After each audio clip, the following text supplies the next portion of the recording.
Next question here. Let's see. We have Lionel from Lenox, Georgia, a place I think I've been to before, right off of Interstate 75. What is happening with Michigan athletics? Of them winning a national title in football and basketball, now those head coaches leave for pro jobs. So if you haven't noticed, you haven't been paying attention to what's happening with Michigan athletics the past few years. I'm sure if you're a college football fan, you probably have. Michigan has lost. Well, they won a national title in football with Jim Harbaugh. He leaves for the NFL to take the Chargers job. So that happens, and they end up, promoting from within with Sherrone Moore, and he gets fired, and now they have Kyle Whittingham. So that's football in itself. So that's already kind of a shitty situation where you won a national title in football, and then all of a sudden your coach leaves after he's tried to the past few years before that. Now you have basketball with Dusty May. Now, again, it's not a basketball show. We don't cover basketball here on the channel. We're on the podcast, but we'll bring it up when it's appropriate, and this is one of those times. So in basketball of Michigan, if you don't follow it, they won the national title in basketball this year. They only just won it, 4 months ago or something? Or actually, not that, 2 months ago since they won it. And, of course, right on time, you start to hear the rumors about Michigan's basketball coach taking a job in the NBA. And what happens? Dusty May, a few days ago, takes the Dallas Mavericks job. So now Michigan basketball and football had two coaches, or coaches that won national titles in those respective sports, and now here they are going to the pros. So what the question is, being asked here from Lionel, is what's happening with Michigan athletics? What's happening? So what I understand is that Michigan is mainly tied to Jim Harbaugh. The stories there was that him and the athletic department there, we were just not getting along. It was not a very, very healthy relationship.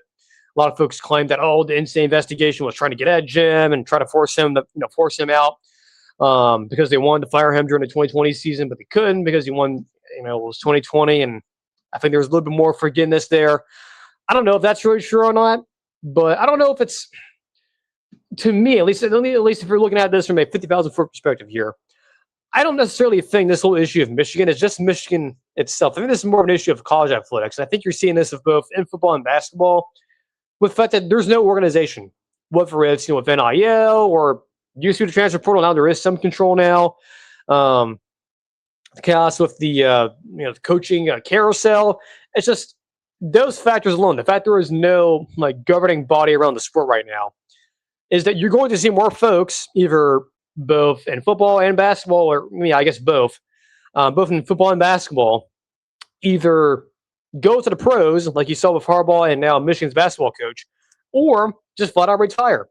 And I will echo something that Josh Pate mentioned a number of years ago, and I think it still stands true, that eventually you're going to see, mainly in college football, a sitting head coach. Let's just use an example of, Kirby Smart. You're going to see a coach like Kirby Smart who's won maybe a national title and has had a lot of success where he's been at. Just say, you know what? I could keep on going for another 15 years. I could do what Nick Saban did or Bobby Bowden did and coach until you're 80. But I think it's time to stop now. I think I'm going to retire, go do TV for a little bit, or go relax on a golf course and drink margaritas or something like that, or, hang out with the grandkids and whatnot. And I agree with Josh, but I think eventually, as long as there's no structure in college ball, as long as there continues to be chaos in the sport, you're going to see more coaches either go to the pros or just up and retire. And I think that day is going to come. We're going to see a major college football coach or a major college basketball coach who's fairly young and has had a lot of success, not just only go to the pros like you've seen with Harbaugh and now Dusty May, but you're going to just see them just retire and go do TV for a little bit. Now, you sort of saw this with Dan Mullen. Now, Dan Mullen was fired out for it. He didn't really retire. He was fired.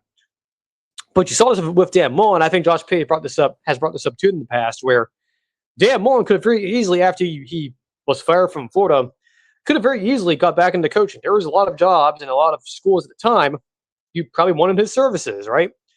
But he chose not to. He chose to wait for the perfect opportunity and sort of, go to TV and rebuild your credibility. And like Josh Pate has said before, you can't destroy your credibility when you're on TV. You can only improve it. You can't really, unless you say something really stupid to get into trouble, you can't really, lower your stock. It only goes up because you're on TV. The same thing happened to John Gruden, right? After he was fired by the Tampa Bay Buccaneers. So I think you're going to see that route happen, but not with a coach getting fired, but just them retiring and just saying, all right, I'm done. I'll go do TV for a few years, and maybe if the sport's in a better structure, I'll come back. But we haven't seen that yet. We've mainly seen coaches go from the college route and go take pro jobs. So no, it's not really like anything wrong with Michigan athletics. So again, they're having some stories, especially during the Harbaugh era in Michigan, where yeah, him and the AD there they didn't really get along with each other. I think it was Ward Manuel at the time. I think he is still there. That there was some friction there, and that's why Jim hasn't very cordial to go back to Michigan, back in like I don't know, like go attend a game or something like that during the bye week or whatever with the Chargers. But yeah, it's not really an issue with Michigan athletics, but it could be a systemic issue there. But I think it's also just a combination of there is just there is still no answer as to where the world of college sports is going. When you have the House proposal, you have the proposal of the Big Ten, the SEC being sort of the policeman of the sport. That's also been an idea being thrown around. Something that I think that the whole Brennan Sorsby thing has sort of brought to light a little bit. So, yeah, I don't think this whole situation with Michigan losing 2 national title winning head coaches in 2 different sports isn't necessarily something to do with Michigan systemically, but it definitely could be if those rumors are true that, especially with Harbaugh, that him and the administration there were very thin ice, even with them winning a national title. But yeah, I think this is more of a reflection of college athletics being a disaster right now. There's really no answer that's a clear answer. Yes, we have the government potentially getting involved.